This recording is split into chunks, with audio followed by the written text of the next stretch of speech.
Las 11 de la noche. Un puesto de control militar detuvo tu camioneta en la solitaria carretera que conecta Culiacán y Mazatlán. Un soldado ebrio te ordenó bajar del vehículo. Luego usó la culata de su rifle para golpearte en la cara. La sangre corrió. Tú eras Joaquín Guzmán Loera.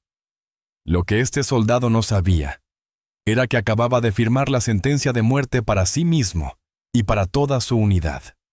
Soy Danilo, y esta es la historia de 72 horas que redefinieron el significado del respeto en Sinaloa. La camioneta Ford blanca rodaba por la carretera oscura entre Culiacán y Mazatlán. Eran las 11 de la noche del 23 de abril de 2006.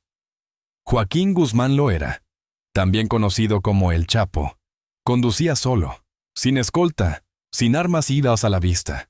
Vestía unos vaqueros gastados, una camisa de mezclilla y una gorra. No parecía diferente a un campesino que regresaba después de vender su ganado. Nadie podría haber imaginado que este hombre de 1,68 metros de altura controlaba el 70% de la droga que entraba en Estados Unidos. Nadie podría haber sospechado que escondía $200 millones en efectivo en 20 casas de seguridad diferentes. El puesto de control apareció a 500 metros. 6 soldados con chalecos antibalas rodeaban 3 vehículos detenidos. Luces rojas intermitentes iluminaban la neblina que descendía de la sierra. Joaquín redujo la velocidad, apagó la radio que emitía una canción de los Tigres del Norte y respiró hondo. Había pasado por cientos de puestos de control durante sus 49 años de vida, siempre usando documentos falsos perfectos, siempre manteniendo la calma de alguien que no tiene nada que temer. Esa noche, llevaba una identificación a nombre de Jorge Ramos Pérez, un comerciante de Badiraguato. Un joven soldado hizo una señal para que se detuviera. No tenía más de 25 años, con un rostro imberbe y un bigote recién crecido. Su placa de identificación decía: Cabo Héctor Maldonado Ruiz. Joaquín bajó la ventanilla, mostrando la sonrisa amable que había practicado durante décadas, escondiéndose a plena vista. El soldado usó una linterna para iluminar el interior del coche, revisando los asientos vacíos. En el coche flotaba un leve olor a pino, a tierra húmeda y a miedo mal disimulado. Los otros soldados registraban un Silverado que transportaba a una familia aterrorizada. «Documentos», ordenó Maldonado, con la voz forzadamente autoritaria. Joaquín entregó su licencia de conducir y el registro del vehículo falsos, manteniendo ambas manos en el volante para que el otro pudiera verlas. El soldado estudió los documentos bajo la luz de la linterna, frunciendo el ceño. «Baja del coche», dijo, apuntando el cañón de su arma hacia Joaquín. Joaquín obedeció lentamente, cerrando la puerta del coche con suavidad. El viento frío de la sierra le azotó la cara. A 300 metros, las luces de Mazatlán brillaban como una promesa de seguridad, a la vez cerca y lejos. Maldonado rodeó a Joaquín con los pasos exagerados de quien acababa de adquirir un poco de poder. Su aliento apestaba al alcohol barato disimulado con chicle de menta. Sus compañeros ya habían terminado de revisar los otros vehículos y les habían dejado ir. Ahora solo quedaban los 6 soldados y Joaquín, bajo las luces rojas que teñían todo de un color premonitorio de sangre. «¿A qué te dedicas?», preguntó el soldado acercando su cara a la de Joaquín. «Comerciante», respondió con voz tranquila. «Vendo herramientas agrícolas en Badiraguato». El cabo sonrió con desdén, escupiendo cerca de los zapatos polvorientos de Joaquín. «Todos los narcos dicen eso», murmuró Maldonado, volviéndose para mirar a sus compañeros atentos. «Comerciante ranchero». «Vendo lo que sea». Joaquín no respondió. Inclinó la cabeza, con los brazos colgando. Conocía este juego. Ya había visto a soldados borrachos buscando excusas para extorsionar. Normalmente, pagaría 5,000 pesos y seguiría su camino. Pero algo en la sonrisa de Maldonado le dijo que esa noche sería diferente. Algo en esos ojos inyectados en sangre prometía una humillación. Y Joaquín Guzmán Loera, quien había sobrevivido 30 años en el inframundo, Nunca aceptaría una humillación. Maldonado tiró los documentos al suelo. «Recógelos», ordenó, empujando a Joaquín con el cañón de su arma. Los documentos volaron con el viento, esparciéndose por el asfalto húmedo. Joaquín se agachó lentamente para recoger la licencia y el registro del vehículo. Sus dedos tocaron el frío suelo. Contó mentalmente. 6 soldados, 3 con rifles AR-15, 2 con pistolas Beretta, 1 con una radio en el costado. El que llevaba la radio era un sargento, de unos 40 años, con una cicatriz en la mejilla izquierda. Ese era el verdadero comandante, no este cabo ebrio que quería mostrar autoridad. «Abre la cajuela», exigió Maldonado. Joaquín no obedeció de inmediato. Él mismo abrió la puerta trasera, revisó debajo de los asientos, golpeó los paneles buscando compartimentos secretos. No encontró nada porque, de hecho, no había nada. Este coche estaba completamente limpio, comprado 3 días antes exclusivamente para este discreto viaje a Mazatlán. Joaquín necesitaba encontrarse con un contacto colombiano sin llamar la atención, sin una caravana de 30 coches negros, sin 50 sicarios fuertemente armados. Solo él, la carretera y la noche. Ahora, ese plan de invisibilidad se había convertido en una debilidad fatal. El sargento primero Roberto Ochoa Méndez, se acercó, observando a Joaquín con ojos entrenados. Este hombre había visto a verdaderos capos antes, conocía las señales, manos callosas pero uñas limpias, ropa barata pero un reloj, Casio auténtico. La postura relajada de alguien que se había enfrentado a peligros mayores que un puesto de control nocturno. «Déjalo ir, Maldonado», dijo el sargento con voz cansada. «No es nadie importante». Pero el cabo negó, con la cabeza, sonriendo ampliamente para mostrar sus dientes amarillentos. «Este perro esconde algo. Lo huelo». Los otros 4 soldados intercambiaron miradas incómodas. Sabían que su compañero se había bebido media botella de tequila antes del turno. Joaquín permaneció inmóvil, calculando distancias, evaluando opciones. Su teléfono móvil estaba en el bolsillo derecho. Un simple Nokia, nada llamativo, con 5 números guardados. Ismael Zambada, Ignacio Coronel, su hermano Arturo, su hijo Iván y su mano derecha, Damaso López. Una llamada, y 200 sicarios llegarían en 40 minutos. Pero 40 minutos era una eternidad cuando un soldado ebrio buscaba problemas. Y esa llamada revelaría quién era.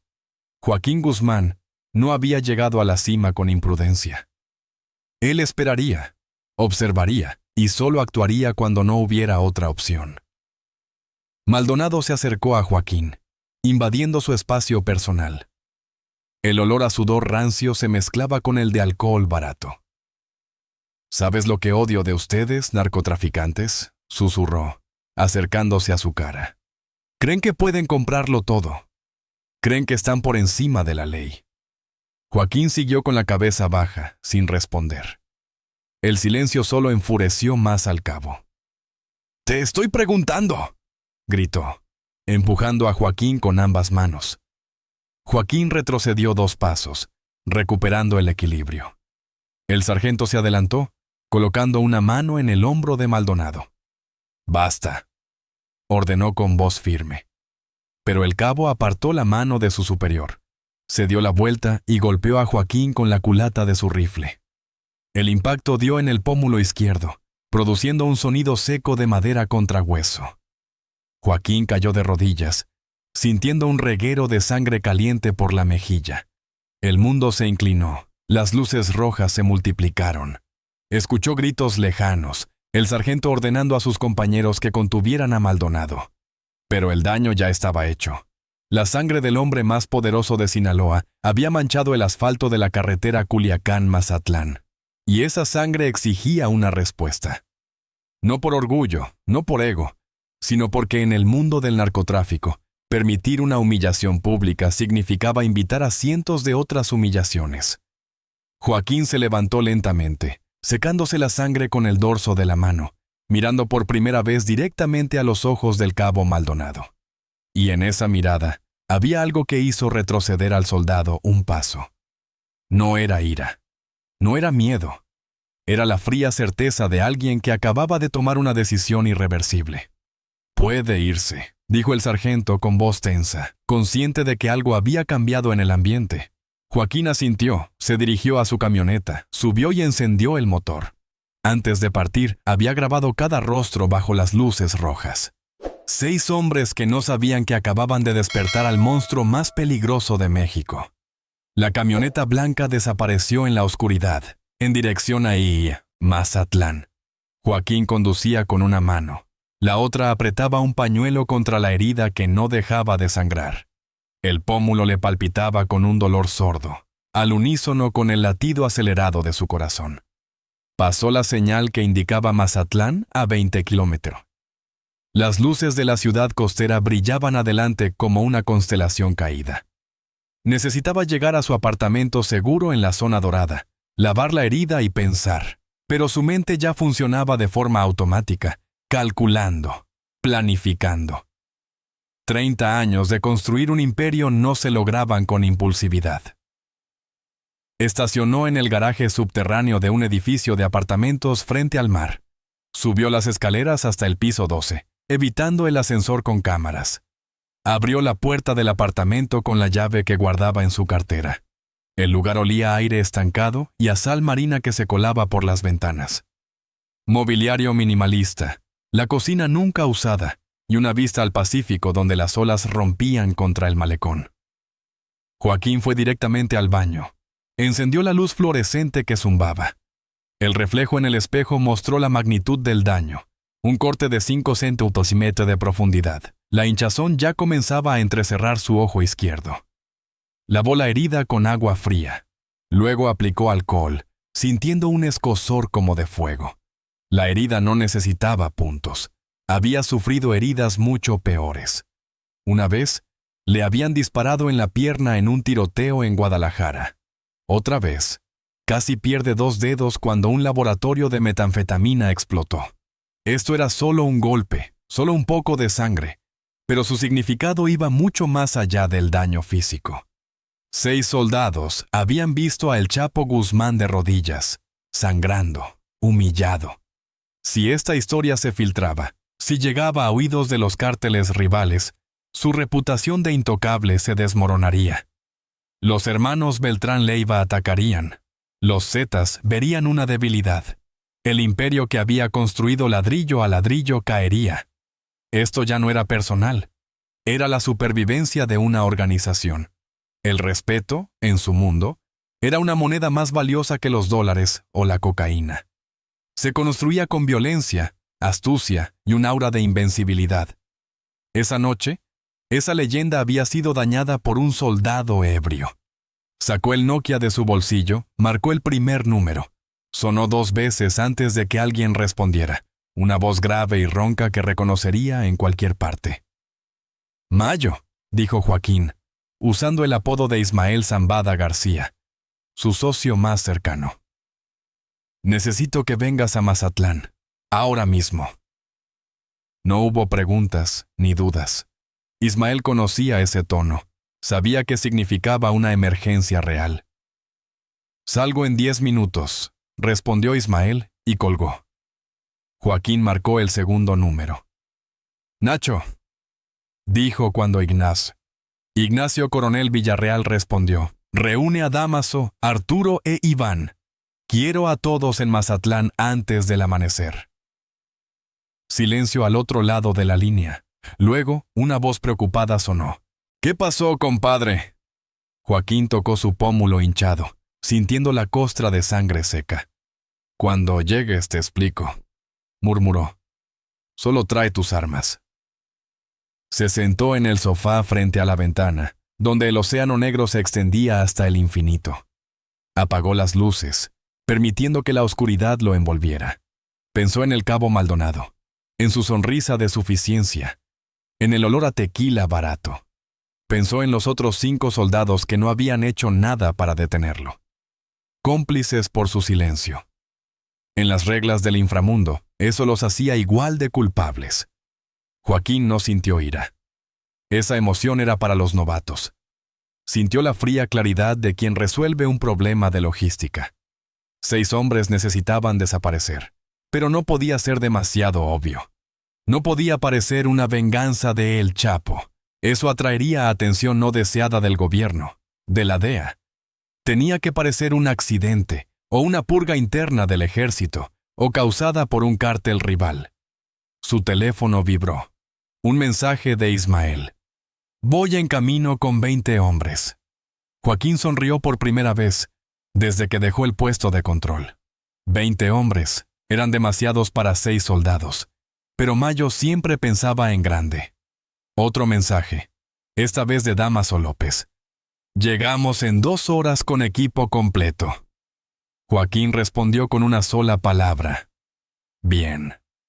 Se levantó, fue a la cocina, abrió el refrigerador vacío y encontró una botella de cerveza Pacífico olvidada. La abrió, bebiendo directamente de la botella.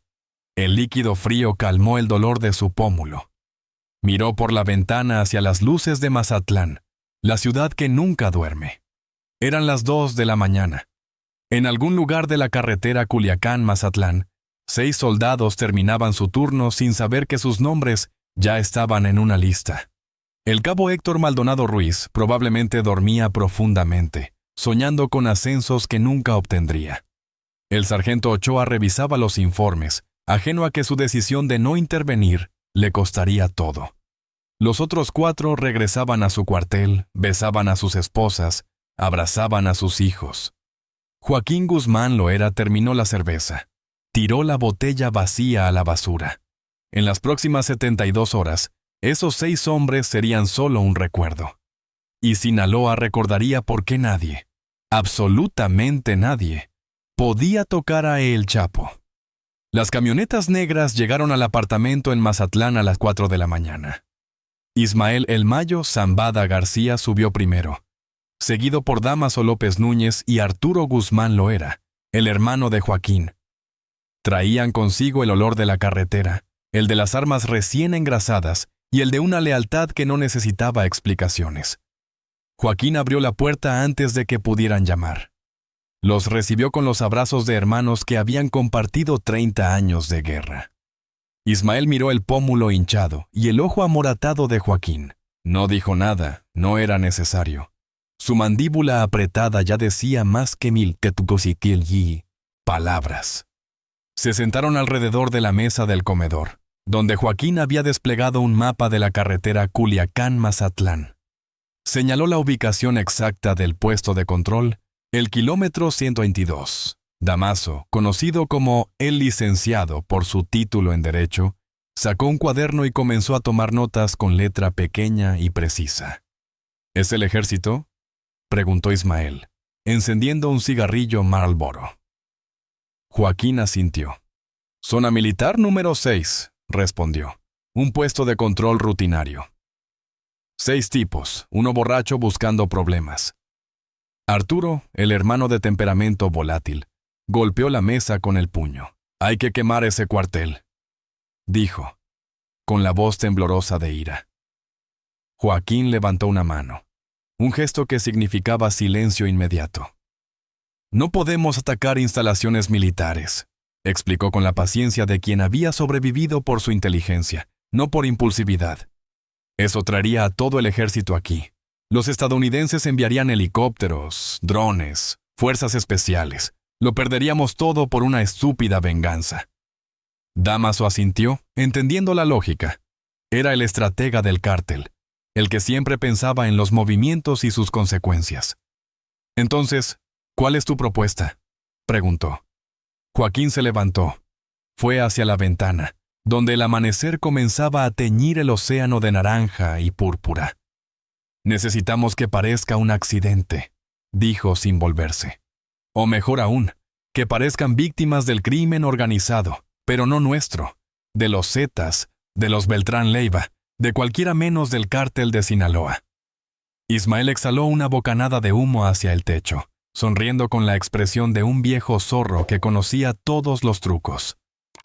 Tengo contactos en la zona militar número 6, dijo. Coroneles que reciben un sueldo mensual. Puedo conseguir los nombres completos, direcciones, horarios de esos 6 bastardos. Joaquín se volvió, sus ojos brillando a la luz del amanecer. ¿Cuánto tiempo necesitas? Ismael miró su reloj Rolex de oro. 6 horas, respondió. Para el mediodía tendrás todo. Fotos, matrículas de coches, nombres de sus esposas e hijos. Joaquín asintió. Arturo se levantó, caminando inquieto por la habitación. ¿Y luego qué?, preguntó. Los trataremos como a cualquier otro traidor. Dámaso cerró el cuaderno, guardando su bolígrafo Montblanc en el bolsillo de su camisa. Necesitamos un equipo limpio, dijo. Gente que no esté en las bases de datos del ejército. Sicarios recién reclutados de Badiraguato. Joaquín regresó a la mesa, se sentó, sintiendo el dolor punzante en su pómulo que le recordaba por qué estaban allí. Quiero a el Cholo Iván, dijo, nombrando a uno de sus sicarios más brutales, y a los hermanos Antrax, los gemelos de Culiacán. Ismael apagó el cigarrillo en un cenicero de cristal. Esos muchachos son buenos, confirmó. Discretos, eficientes, sin miedo. Perfectos para un trabajo que necesita desaparecer sin dejar rastro. El sol ya se había asomado completamente sobre el horizonte, bañando el apartamento con una luz dorada, en contraste con la oscuridad de la conversación. Joaquín se levantó, fue a la cocina, preparó café en una cafetera italiana. El aroma se extendió por el espacio, una falsa normalidad en medio de la planificación de un asesinato masivo. Sirvió 4 tazas, distribuyéndolas entre los suyos. Bebieron en silencio, cada uno inmerso en sus propios pensamientos. Arturo pensaba en la venganza. Dámaso pensaba en la logística. Ismael pensaba en las consecuencias políticas. Y Joaquín pensaba en el mensaje que este acto enviaría. Tocar a El Chapo Guzmán tenía un precio, y ese precio se pagaría con sangre. Ismael sacó su teléfono, marcó un número, habló en voz baja durante 3 minutos y luego colgó. Miró a Joaquín. Mi gente confirma que ese puesto de control pertenece al batallón 43, dijo. Turno nocturno regular. Esos 6 tipos regresarán esta noche a las 11. Mismo lugar, misma carretera. Joaquín sonrió. Pero no había alegría en esa sonrisa, solo la fría satisfacción de un plan que empezaba a tomar forma. Perfecto, murmuró. Esta noche, el cabo Maldonado aprenderá que hay personas que nunca deben ser tocadas, personas que son fantasmas, y los fantasmas siempre vuelven para cobrar deudas. Al mediodía, Ismael Zambada regresó con un sobre marrón lleno de documentos. Volcó todo el contenido sobre la mesa. 6 fotos de identificación, 6 hojas con información detallada. Joaquín tomó cada hoja, estudiando cada rostro, memorizando cada nombre como si los grabara en una lápida. Cabo Héctor Maldonado Ruiz, 25 años. Casado. Con 2 hijos pequeños, residente en el barrio Las Palmas. Sargento primero Roberto Ochoa Méndez. 42 años. Divorciado. 3 hijos, residente en un apartamento en la colonia Santa Teresa. Soldado Juan Carlos Fierro. 22 años, soltero. Vivía con su madre en la colonia Guadalupe. Los otros 3 nombres, Ramírez, Soto y Delgado, también quedaron grabados en su memoria. Dámaso López extendió un segundo mapa, mucho más detallado que el de la carretera. Con un bolígrafo rojo, circuló las 6 casas de los soldados. Con uno azul trazó sus rutas habituales, del cuartel a casa, de casa a la tienda, a los bares y a las casas de sus familiares. Todos viven en Culiacán, explicó Dámaso, con una voz monótona como la de un profesor dando una conferencia. Todos regresan a la ciudad después de su turno. El puesto de control termina a las 6 de la mañana. Para las 7, ya están en casa y durmiendo. Joaquín estudió el mapa, calculando tiempos, distancias y variables. La red de inteligencia de Ismael había funcionado a la perfección. En cuestión de horas, tenían un perfil completo de los 6 hombres, desde su tipo de sangre hasta su comida favorita, desde sus deudas de juego hasta sus relaciones extramatrimoniales. Ningún secreto podía resistir cuando el Mayo quería saber. Tenía informantes en todos los niveles del gobierno y el ejército, hombres bien pagados para proporcionar información y hacer la vista gorda. Este era el verdadero poder del cártel de Sinaloa, no solo en armas o drogas, sino en su capacidad para infiltrar y controlar el aparato estatal desde dentro. Joaquín reflexionó. No los tocaremos en sus casas, dijo con firmeza. Eso implicaría a familias inocentes. Mujeres y niños no están en esta guerra. Los interceptaremos en la carretera cuando regresen de su turno. Arturo, aún impaciente, sugirió. Podemos emboscarlos justo en el puesto de control. Joaquín negó con la cabeza. Demasiado obvio. Parecería una venganza clara del inframundo. Necesitamos distancia. Necesitamos ambigüedad. Trazó una línea en el mapa con el dedo. Los seguiremos hasta el kilómetro 90, dijo. Ahí hay un tramo sin cámaras, sin testigos, muchas curvas cerradas y profundos acantilados. Fingiremos una avería. Los detendremos como si necesitáramos ayuda. Cuando bajen del coche, los neutralizaremos. Dámaso asintió con aprobación. Buen plan. Crea una narrativa plausible. Algún grupo de criminales aprovechó la buena fe de los soldados para robarles su vehículo y sus armas.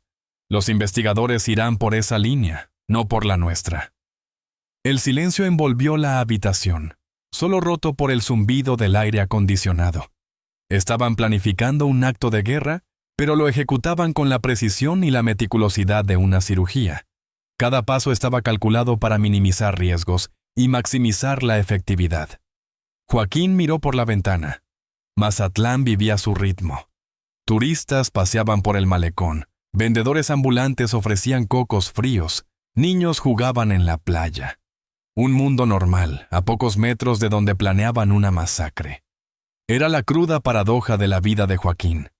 Dirigía un imperio de violencia, pero anhelaba momentos de normalidad. Podía ordenar un asesinato sin dudar, pero tenía sus propias reglas sobre no dañar a mujeres y niños.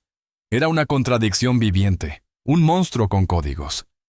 Ismael encendió otro cigarrillo, observando cómo el plan tomaba forma. ¿Y después de capturarlos?, preguntó. Joaquín se sentó, entrelazando sus dedos sobre la mesa. Los llevaremos a un rancho en la sierra, respondió. Uno de los nuestros, aislado. Sin vecinos en 50 kilómetros a la redonda. Allí, tendremos tiempo para que entiendan su error. Arturo se inclinó hacia adelante. ¿Los interrogaremos?, preguntó con avidez. Joaquín negó con la cabeza. No hay nada que interrogar. Ellos saben lo que hicieron. Solo necesitan saber quién soy yo realmente. Y después, tienen que desaparecer, de una manera que nadie pueda encontrarlos. El plan estaba trazado. Ahora era el momento de reunir las herramientas necesarias para ejecutarlo. Joaquín Guzmán sabía que un plan, por perfecto que fuera, fracasaría sin los ejecutores adecuados. Necesitaba a los mejores, los más leales y los más despiadados. «Quiero a el Cholo Iván», dijo Joaquín, el nombre resonando en la habitación como una sentencia. Iván Gastelum Cruz, o el Cholo, era una leyenda en el inframundo. Con 1,90 metros de altura y 100 kilillos de puro músculo, con tatuajes de calaveras en ambos brazos, el Cholo era la personificación de la violencia. Pero detrás de esa apariencia intimidante había una mente astuta y una lealtad inquebrantable hacia el Chapo. El Cholo llegó al apartamento a las 10 de la mañana. No hablaba mucho. Sus ojos negros no mostraban emoción mientras Joaquín explicaba la tarea. Solo asintió, preguntando cuántos hombres necesitaría. 10, respondió Joaquín. Los mejores, sin antecedentes militares, no en las bases de datos.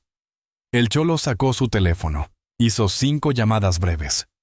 En 2 horas, tendré al equipo completo, dijo, guardando el teléfono. Traerán sus propias armas y vehículos. Nadie sabrá que trabajamos para usted. A continuación, llegaron los hermanos Antrax. Llegaron juntos a las 11 en punto. Rodrigo y Rigoberto, gemelos idénticos de 23 años, nacidos en Culiacán y criados en el mundo del crimen desde los 15. Todos los conocían como R1 y R2. Vestían vaqueros negros, botas de vaquero y camisas de seda. Parecían más cantantes de una banda que sicarios con 32 ejecuciones confirmadas en su haber. Joaquín los recibió con un fuerte abrazo.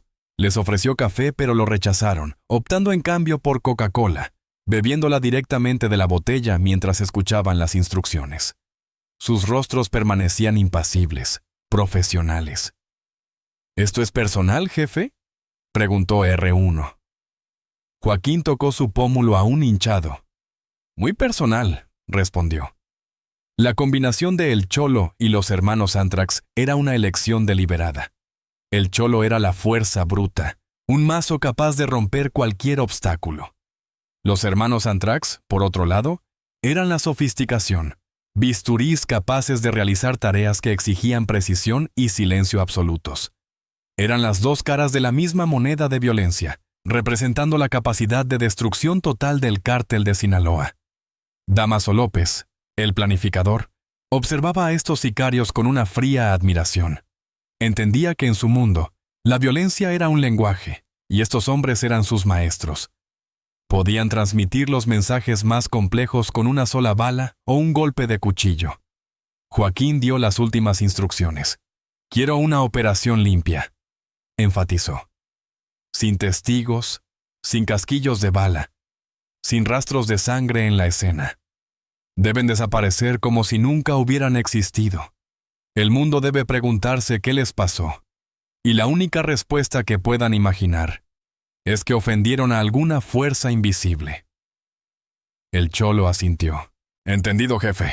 Será como si un fantasma se los hubiera llevado. Los sicarios comenzaron los preparativos. Revisaron sus armas, rifles equipados con silenciadores, pistolas de alta precisión. R2, con una inclinación técnica, sugirió usar pistolas de dardos con tranquilizantes. Rápido, silencioso, sin sangre, sugirió. Joaquín asintió, de acuerdo. Era una excelente idea, acorde con los requisitos de una operación limpia. Prepararon los vehículos, una camioneta para simular la avería, una furgoneta blanca sin placas para el transporte de las víctimas y una grúa de carga pesada para retirar el camión militar de la escena. Cada detalle fue meticulosamente planeado. No había lugar para el azar. En cuestión de horas, un pequeño ejército, élite y letal, se había reunido en el corazón de Mazatlán, una pacífica ciudad turística. Eran los fantasmas de Joaquín, listos para ejecutar su voluntad en la oscuridad. Cuando se fueron, el aire del apartamento pareció más ligero, pero también más pesado. Ligero porque la maquinaria de la venganza se había puesto en marcha. Pesado porque todos en la sala sabían que una vez que esa máquina arrancaba, no podía detenerse hasta completar su tarea. 6 vidas habían sido sentenciadas, y ninguna oración podría cambiarlo. Con el equipo de sicarios listo y la inteligencia completa, el Consejo de Guerra del Cártel de Sinaloa entró en su fase final. Perfeccionar el plan de emboscada.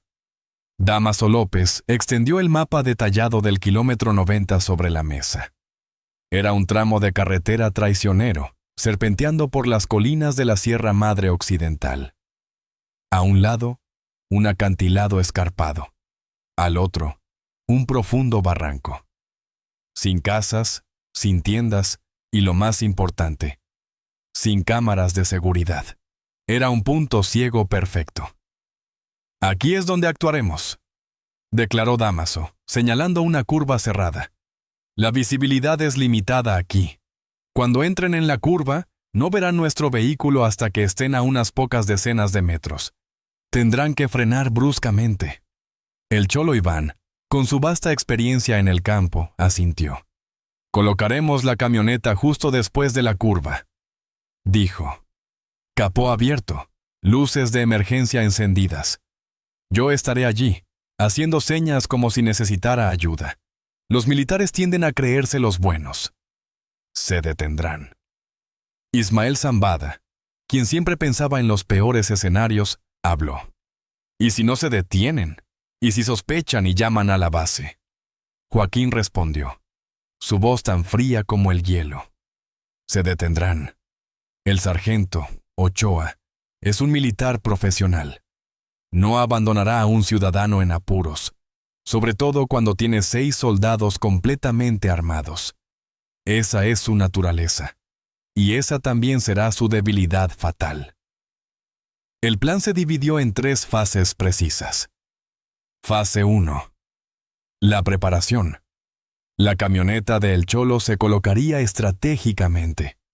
El equipo de R1 y R2, compuesto por 4 hombres, se escondería entre la maleza de la carretera, armados con pistolas de dardos tranquilizantes. Fase 2. Aproximación y neutralización. Cuando el camión militar se detuviera, el sargento Ochoa y quizás 1 o 2 soldados más bajarían para inspeccionar. El cholo los mantendría ocupados señalando el motor, fingiendo explicar la avería. Esa sería la señal. El equipo de Antrax abriría fuego. 6 disparos en cuestión de segundos. Los dardos contendrían una dosis potente de M99, un tranquilizante para animales grandes. Derribaría a un hombre adulto en menos de 3 segundos. Fase 3. Limpieza de la escena. Una vez neutralizados los 6 soldados, el equipo de El Cholo, compuesto por los otros 6 hombres, saldría de un sendero cercano. Rápidamente cargarían los 6 cuerpos inconscientes en la furgoneta blanca que ya estaría esperando. Al mismo tiempo, una grúa sería conducida para enganchar el camión militar y llevárselo. En menos de 5 minutos, la escena debía estar completamente limpia. Sin casquillos, sin rastros de lucha, nada. Solo la carretera vacía. ¿Y sus armas?, preguntó Arturo. Las confiscaremos todas, respondió Dámaso. Rifles, pistolas, municiones. Las fundiremos más tarde. El camión militar será desmantelado y sus partes vendidas en diferentes estados. Debemos eliminar toda evidencia física. Joaquín escuchó, asintiendo con satisfacción. Este plan no era solo una emboscada, era una obra de teatro meticulosamente orquestada. Cada uno tenía su papel, cada acción se calculaba al segundo. El objetivo no era solo capturar a los 6 soldados, sino crear un misterio sin resolver. Una desaparición perfecta infundiría mucho más miedo y desconcierto que una masacre pública. Enviaría un mensaje a todos. El cártel de Sinaloa podía hacer que sus enemigos se desvanecieran en el aire. El tiempo es esencial, enfatizó Joaquín. Su turno termina a las 6 de la mañana. Estarán en el kilómetro 90 alrededor de las 6:20. El amanecer apenas asomando. La luz tenue será nuestra ventaja. Para las 6:30 todo debe haber terminado. Repasaron el plan una vez más, revisando cada detalle. Las rutas de escape. Las contingencias en caso de que aparecieran vehículos civiles inesperados. Los canales de comunicación cifrados. Nada se dejó al azar. La habitación, que había estado cargada de tensión e ira, se asentó ahora en una concentración profesional. Ya no eran pandilleros buscando venganza, sino una unidad de operaciones especiales preparándose para una campaña militar. Cuando la reunión terminó, cada uno sabía exactamente su papel. El Cholo y los hermanos Antrax se fueron para preparar a sus equipos.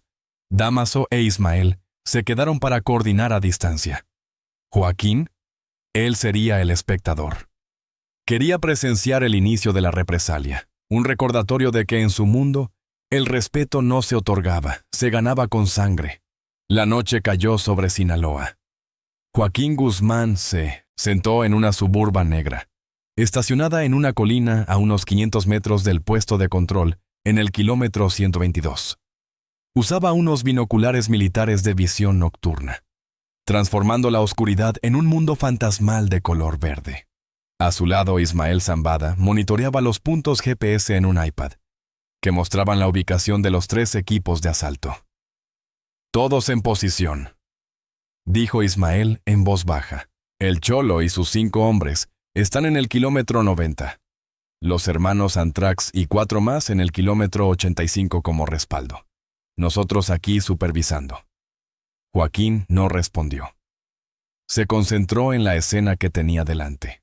A las 11, vio llegar el camión militar con la unidad del cabo Maldonado, relevando al equipo anterior. El cabo bajó primero, riendo y conversando animadamente con un compañero. No sabía que estaba viviendo las últimas horas de su vida. Joaquín bajó los binoculares, sintiendo una extraña calma. No era la excitación de la venganza. Era la certeza profesional de un trabajo que debía ser ejecutado con precisión. Miró al sargento Ochoa organizando a sus hombres, asignando posiciones. Ochoa era un soldado profesional, eficiente. Lamentablemente, su profesionalismo no había incluido detener a un subordinado ebrio. En las reglas de Joaquín, eso lo hacía tan culpable como el agresor. Las horas pasaron lentamente. Joaquín observó a los soldados detener 17 vehículos. Revisaron cajuelas, pidieron documentos, y luego dejaron pasar a todos, excepto en 2 casos. Una camioneta con matrícula de Jalisco fue retenida 30 minutos, finalmente liberada después de que el conductor entregara una suma que Joaquín estimó en unos 5,000 pesos. Un viejo taxi fue registrado por completo, obligando al conductor a abrir incluso el depósito de gasolina. Era la rutina diaria de un puesto de control militar en Sinaloa, una farsa de seguridad que todos sabían que estaba llena de agujeros. A las 5 de la mañana, Joaquín vio al sargento Ochoa hablando por radio. Seguramente estaba informando el fin de su turno y solicitando el relevo. 15 minutos después, otro camión militar llegó con 6 nuevos soldados. El relevo fue rápido. Saludos militares, intercambio de informes, despedidas. Los 6 hombres de la unidad de Maldonado subieron a su camión, partiendo en dirección a Culiacán. Joaquín encendió el motor de la Suburban. Ismael habló por el radio cifrado. «El objetivo está en movimiento». El Cholo respondió con 2 clics, señal de recibido. Los hermanos Antrax hicieron lo mismo. La cacería había comenzado. Joaquín mantuvo una distancia de 800 metros, lo suficientemente lejos para no ser detectado, pero lo suficientemente cerca para no perderlos de vista. El camión militar avanzaba a una velocidad constante de 90 km/h. Dentro, los 6 soldados probablemente hablaban de sus planes: dormir un rato, comer con sus familias, ver televisión. Maldonado quizás planeaba usar el dinero de la extorsión de esa noche para comprar juguetes para sus hijos. El sargento Ochoa quizás pensaba en visitar a su madre enferma. Planes normales de hombres normales que habían cometido el error de tocar a la persona equivocada. Joaquín no sintió piedad. En su mundo, la ignorancia no era una excusa. El kilómetro 90 pareció al frente. A través de los binoculares, Joaquín pudo ver la camioneta de El Cholo, estacionada al costado de la carretera, con las luces de emergencia parpadeando. Una puesta en escena perfecta. El capó estaba abierto, y el Cholo se inclinaba sobre el motor como si buscara una avería. El camión militar redujo la velocidad. Luego se detuvo junto a la camioneta. Joaquín frenó a 300 metros, apagando las luces de su vehículo. Levantó los binoculares de nuevo. Vio al sargento Ochoa bajar, acercándose a El Cholo. Estaban ofreciendo ayuda, buenos samaritanos en uniforme militar. No sabían que estaban entrando en su propia tumba. El Cholo señaló algo en el motor. El sargento se agachó para ver mejor. En ese instante, R1 y R2 emergieron de la maleza. El sonido de las pistolas de dardos fue casi inaudible. solo leves puffs de aire comprimido. La trampa se había cerrado. En el momento en que el sargento Ochoa se inclinó para mirar el motor de la camioneta de El Cholo, el tiempo pareció ralentizarse. Para los 6 soldados, era un acto de bondad rutinario. Para el equipo de emboscada de Joaquín, era la señal inconfundible para actuar. Desde la oscuridad de la maleza a la orilla de la carretera, R1 y R2, junto con su equipo, emergieron como fantasmas. No gritaron, no hicieron ruido alguno. Su silencio era más aterrador que cualquier amenaza. 6 pistolas de dardos especializadas se alzaron al unísono. El único sonido que rompió la quietud del amanecer fueron 6 suaves puffs. El sonido del aire comprimido impulsando los dardos tranquilizantes a una velocidad vertiginosa. Los 6 soldados no tuvieron oportunidad de reaccionar. El sargento Ochoa sintió un leve pinchazo en el cuello, como la picadura de un insecto. Se giró, con los ojos muy abiertos por la sorpresa, pero su cuerpo ya no obedecía. Sus piernas se debilitaron y cayó sobre el asfalto. El cabo Maldonado, que seguía en la cabina del camión, intentó estirar la mano hacia su rifle, pero la potente dosis de M99 hizo efecto en solo 3 segundos. Se desplomó, con los ojos aún abiertos, pero el cuerpo completamente paralizado. Los otros 4 soldados cayeron como marionetas con los hilos cortados, algunos en el acto, otros tambaleándose unos pasos antes de colapsar. Todo el proceso de neutralización duró menos de 5 segundos. Ni un solo disparo fue efectuado, ni una sola gota de sangre derramada. Inmediatamente, el equipo de El Cholo salió de su escondite. Trabajaron con la eficiencia de un equipo quirúrgico. 6 hombres grandes arrastraron rápidamente los 6 cuerpos inconscientes a la parte trasera de la furgoneta blanca que ya esperaba. Las puertas se cerraron de golpe, sellando el destino de los soldados. Al mismo tiempo, una grúa de carga pesada, conducida por otro miembro del equipo, retrocedió y enganchó rápidamente el camión militar. La enorme máquina rugió, levantando el vehículo militar del suelo como si fuera un juguete. En 90 segundos, no quedaba ni rastro de la emboscada. La carretera volvió a quedar desierta bajo la luz tenue del amanecer.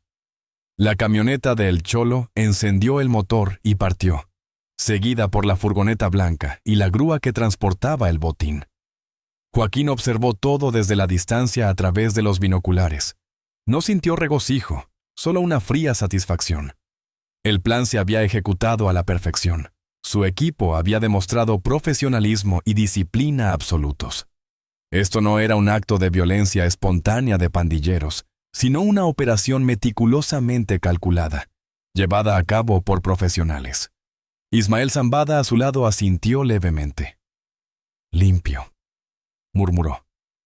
«Nadie podrá sospechar de nosotros». Joaquín bajó los binoculares. La Suburban comenzó a rodar, mezclándose con el tráfico matutino como un coche normal más. En la carretera, algunos conductores pudieron haber visto una extraña caravana, una camioneta, una furgoneta y una grúa transportando un vehículo militar. Pero en el contexto caótico de Sinaloa, no era una vista demasiado inusual. Pronto olvidarían lo que habían visto. Mientras tanto, en Culiacán, 6 familias comenzaban un nuevo día sin saber que sus seres queridos nunca regresarían. Las esposas prepararían el desayuno. Los hijos esperarían a que sus padres volvieran para contarles lo de la escuela. Esperarían, se preocuparían y, finalmente, se desesperarían cuando las llamadas no fueran respondidas y las promesas militares resultaran vacías. 6 hombres habían sido borrados del mundo. Su desaparición se convertiría en un expediente más entre los miles de casos de personas desaparecidas en México. Los investigadores llegarían a un callejón sin salida. Se lanzarían hipótesis. Habían desertado, habían sido secuestrados por un cártel rival para robar sus armas, estaban involucrados en algún negocio ilícito. Pero nadie, absolutamente nadie, se atrevería a decir la verdad más aterradora. Habían cometido el error de golpear a un campesino en una carretera oscura, y ese campesino era el Chapo. El rancho estaba a 2 horas en coche de la carretera. escondido en las profundidades de la sierra de Badiraguato. Para llegar, había que recorrer un sinuoso camino de tierra, serpenteando entre pinos y barrancos, donde la señal del teléfono nunca llegaba. La casa principal era de adobe, con techo de tejas rojas, ventanas con barrotes. Parecía la residencia de un humilde agricultor. Pero el sótano contaba otra historia. Paredes de hormigón armado, puertas de acero, un sistema de ventilación industrial. Joaquín había construido este lugar 10 años antes para interrogatorios que no podían tener lugar en ningún otro sitio. Hoy, cumpliría su propósito original. Los 6 soldados se despertaron, atados a sillas metálicas dispuestas en el centro del sótano. Sus uniformes estaban intactos, pero sus armas habían sido confiscadas. Sus cabezas colgaban, sus bocas secas por los efectos del tranquilizante. El cabo Maldonado fue el primero en abrir los ojos. Parpadeó confundido bajo la luz cegadora de las bombillas industriales que colgaban del techo. Intentó moverse, pero las cuerdas de nylon se apretaban contra su carne, cortando la circulación. ¿Dónde estamos?, gritó con voz ronca. Sus compañeros comenzaron a despertar, uno por uno. El sargento Ochoa y los soldados Fierro, Ramírez, Soto, Delgado, 6 hombres que, apenas 12 horas antes, creían tener el control de la situación. Joaquín descendió lentamente las escaleras. Todavía llevaba la ropa de la noche anterior: vaqueros, camisa de mezclilla, botas polvorientas. El hematoma en su pómulo ya se había vuelto de un color púrpura oscuro. El corte aún estaba rojizo. Fue hasta Maldonado, inclinándose para quedar a la altura de sus ojos. El cabo lo miró, frunciendo el ceño tratando de recordar. Luego sus ojos se abrieron de par en par cuando el recuerdo lo invadió. «Tú», susurró, «el tipo del puesto de control». Joaquín sonrió, una sonrisa desprovista de humor. «Así es», respondió. «Soy yo. El hombre al que golpeaste sin saber quién era». Maldonado tragó saliva, mirando a sus compañeros buscando un apoyo que no existía. Ismael y Dámaso también bajaron, flanqueando a Joaquín. El sargento Ochoa observó sus rostros, su lenguaje corporal, la forma en que los otros 2 mostraban reverencia hacia el hombre con el hematoma en la cara. Su experiencia militar le permitió leer la jerarquía. Esto no era un secuestro común de narcos pidiendo rescate. Esto era algo mucho peor. «Ustedes», comenzó a decir, pero su voz se quebró. Joaquín terminó la frase por él. «Joaquín Guzmán lo era», dijo con voz tranquila, «aunque la mayoría me conoce como el Chapo». El silencio que siguió fue absoluto. Ni siquiera alguien se atrevió a respirar. Maldonado comenzó a temblar, no por frío, sino por el terror de comprender finalmente la magnitud de su error. Yo no sabía», balbuceó. «No sabía quién era usted. Lo siento de verdad». Joaquín se enderezó. Caminó alrededor de las 6 sillas como un profesor examinando a sus alumnos. «Claro que no sabías», dijo. «Esa era la intención. Ir solo, sin escolta, sin llamar la atención. Invisible. Pero tú decidiste que un hombre invisible era el objetivo perfecto para mostrar poder, para impresionar a tus compañeros, para sentirte importante golpeando a alguien indefenso». Se detuvo frente al sargento Ochoa. «¿Y usted?», dijo, señalándolo. «Usted lo vio todo. Vio a su subordinado ebrio buscando problemas. Pudo haberlo detenido.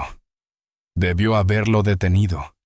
Pero no hizo nada hasta que fue demasiado tarde». Ochoa siguió mirando al frente, su entrenamiento militar impidiéndole mostrar miedo. «Con todo respeto, señor Guzmán», dijo con voz firme, «intenté detenerlo. Le ordené que lo dejara ir». Joaquín asintió. «Así es», admitió. «Lo intentó, pero intentarlo no es suficiente. En mi mundo, ser un testigo silencioso te convierte en cómplice. y los cómplices pagan el mismo precio. Los otros 4 soldados permanecieron en silencio. Entendían que cualquier palabra podría empeorar su situación. Joaquín regresó al centro del sótano, de pie donde todos podían verlo. ¿Saben por qué están aquí?, preguntó, sin esperar respuesta. Están aquí porque necesito enviar un mensaje. Un mensaje a cada soldado, a cada policía, a cada funcionario en Sinaloa. El mensaje es simple. Joaquín Guzmán puede parecer un hombre común. Puede ir solo, vestir ropa barata, conducir una camioneta vieja, pero sigue siendo el Chapo. Y el Chapo no perdona la humillación pública. No porque sea vanidoso, sino porque en este negocio, permitir una falta de respeto invita a cientos de otras faltas de respeto. Maldonado ahora sollozaba incontrolablemente, lágrimas corriendo por su rostro. «Tengo 2 hijos», suplicó. «Una niña de 4, un niño de 2. Por favor, señor». Joaquín sintió algo parecido a la piedad, pero la aplastó antes de que pudiera crecer. «Yo también tengo hijos», respondió. 10 hijos con diferentes mujeres. Los amo a todos. Haría cualquier cosa para protegerlos, incluso eliminar amenazas antes de que crezcan. Y ustedes 6 son una amenaza, no porque sean peligrosos, sino porque su historia, si se contara, me haría parecer débil. Y la debilidad en mi posición es una sentencia de muerte. Se dirigió hacia las escaleras, volviéndose una última vez. «Que Dios los perdone», dijo, «porque yo no puedo». Mientras Joaquín subía las escaleras, el cholo Iván bajó, llevando un maletín de aluminio. Colocó el maletín sobre una mesa metálica y lo abrió. Dentro, ordenadamente dispuestos sobre una capa de espuma, había 6 jeringas, 6 viales de un líquido transparente, guantes de látex, alcohol y algodón. «Pentobarbital sódico», explicó el cholo con voz profesional. «Se usa en la eutanasia de animales. Dosis de 5 gramos. Induce un paro cardíaco en 3 minutos, sin dolor, sin convulsiones, más humano de lo que merecen». Joaquín observó desde las escaleras, con los brazos cruzados sobre el pecho. No quería tortura, no buscaba una venganza brutal. Solo necesitaba que estos 6 hombres dejaran de existir. Rápido, limpio y definitivo. Maldonado gritó cuando el cholo se acercó con la primera jeringa. Se retorció contra las cuerdas que le cortaban la piel. «No, no, no», repetía como un mantra desesperado. El cholo lo ignoró. Limpió una vena en el brazo izquierdo de Maldonado con algodón empapado en alcohol. Luego insertó la aguja con la precisión de una enfermera. Empujó el émbolo lentamente. El líquido transparente desapareció en el torrente sanguíneo del cabo. Maldonado dejó de gritar. Sus ojos se abrieron de par en par. Sintió como el químico viajaba por su cuerpo, enfriando su sangre. «Mis hijos», susurró. «Díganles que los amo». Joaquín no respondió. Ninguna palabra podía hacer que esto fuera mejor. 90 segundos después, el cabo Héctor Maldonado Ruiz dejó de respirar. Su cabeza cayó hacia adelante, su cuerpo relajándose en la muerte. El cholo le tomó el pulso en el cuello. Asintió. «Unoli», dijo con voz neutra. Preparó la segunda jeringa, dirigiéndose hacia el soldado Juan Carlos Fierro. El joven de 22 años temblaba violentamente. La orina manchaba sus pantalones. «Tengo novia», dijo con voz de niño. «Nos vamos a casar en junio. Ya compramos los anillos». El cholo insertó la aguja, empujó el émbolo. «Lo siento, muchacho», murmuró. «Estabas en el lugar equivocado, con la persona equivocada». Joaquín subió las escaleras, incapaz de seguir mirando. Salió de la casa, dirigiéndose hacia el bosque de pinos que rodeaba el rancho. El sol ya estaba alto. Eran alrededor de las 11 de la mañana. Los pájaros cantaban alegremente, ajenos a la muerte que ocurría a pocos metros. Se sentó en una roca, encendió un cigarrillo un hábito poco frecuente. El humo le raspó la garganta. Pensó en los hijos de Maldonado, en la novia de Fierro, en las madres esperando a sus hijos de regreso del trabajo. Familias que nunca sabrían lo que realmente pasó. El informe oficial diría, desaparecidos en el cumplimiento del deber, posiblemente secuestrados por el crimen organizado. Las medias verdades eran más dolorosas que las mentiras completas. Ismael salió de la casa, se sentó junto a Joaquín, encendiendo también un cigarrillo. No hablaron durante 5 minutos. Finalmente, Ismael rompió el silencio. Era necesario, dijo. Tú lo sabes. Joaquín asintió, pero no se sintió mejor. Necesario no significa correcto, respondió. Significa que las alternativas eran peores. Dejarlos vivir significaba mostrar debilidad. Mostrar debilidad significaba guerra con los cárteles rivales. Guerra significaba cientos de muertos, no solo 6. Ismael exhaló una bocanada de humo. Así es la naturaleza de este negocio, dijo. Nosotros no ponemos las reglas, solo jugamos mejor que los demás. El cholo salió de la casa, secándose las manos con un paño húmedo. Listo, informó. Los 6. Joaquín apagó el cigarrillo contra la roca. ¿Qué hacemos con los cuerpos? El cholo señaló hacia el este, donde la sierra se volvía más salvaje. Hay una mina abandonada a 300 kilómetros de aquí, dijo. Un pozo vertical de 200 metros de profundidad.